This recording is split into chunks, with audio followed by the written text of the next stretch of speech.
Welcome to this week's episode of the Employee Advocacy and Influence podcast. My name is Bradley Keenan, and I'm the founder and CEO of the employee advocacy platform DSMN8. And in today's episode, we are going to be talking about a concept called the pyramid of influence.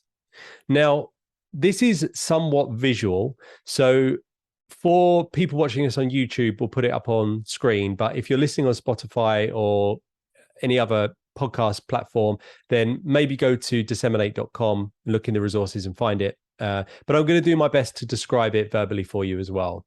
So before I go on to the concept, we'll just talk about one of the common misconceptions that comes with an employee advocacy program. And that is that in order to run an advocacy program, you need 100% of your employees using it. And that couldn't be further from the truth. So the reason this misconception exists is that for most pieces of technology that involve employees, you do need everybody using it. Otherwise, it becomes useless. If it was something like Workday or an internal communications program, you really want everyone there. So it becomes your default way of communicating with your employees. However, with an employee advocacy program, it's a tool that should be used by strategic people inside your organization.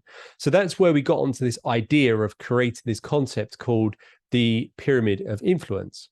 Now, if you think about a pyramid, and at the top of that pyramid, you have your highly engaged employees. So it's a peak of a pyramid, and inside that group, you have people like your CEO, your C-suite executives, high-performing salespeople, and people having a big invested interest in company success.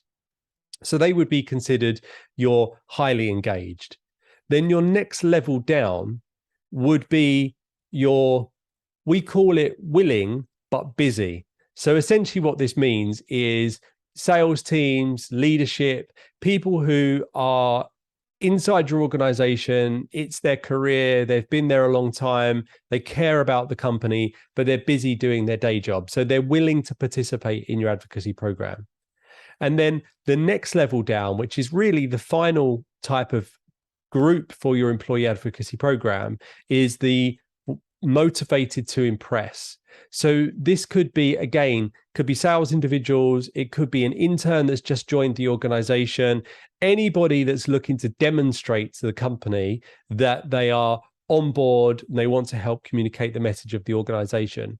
So you have your highly engaged individuals, you have your willing but busy, and then you have your motivated to impress. And they are your three, pillars of what groups of people are ideal for your advocacy program.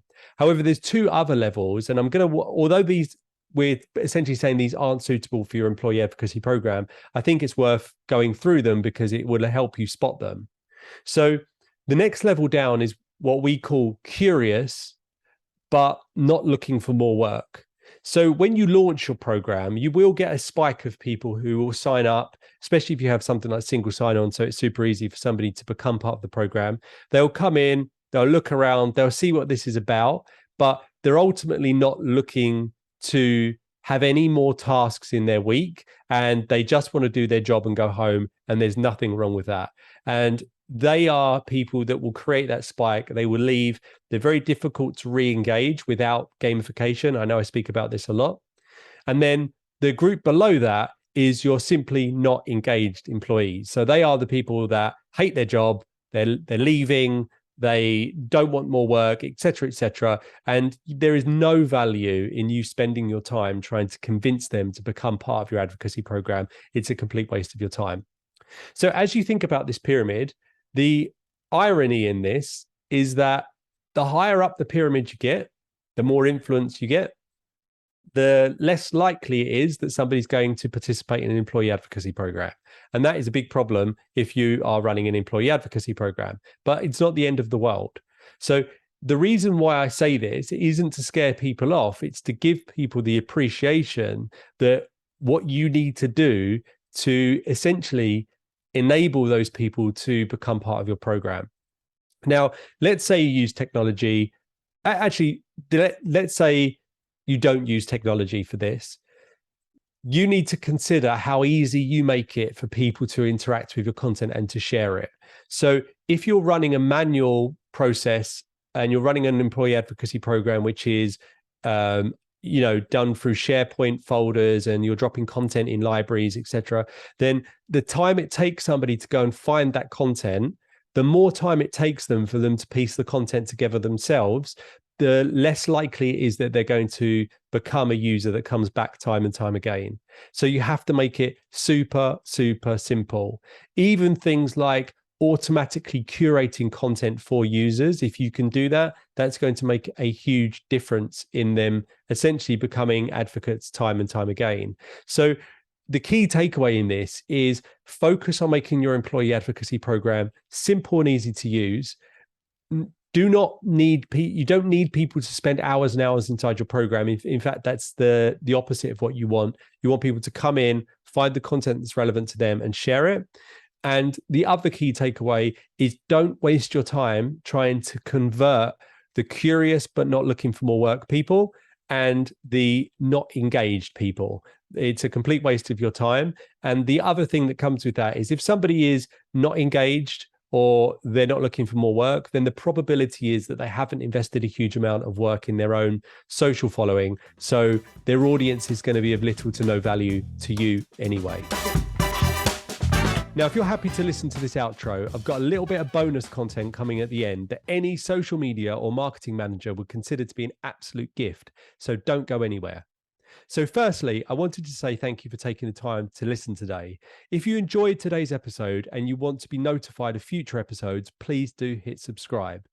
And if you got value from today, I'd love it if you could either rate us or even better, provide us with a review.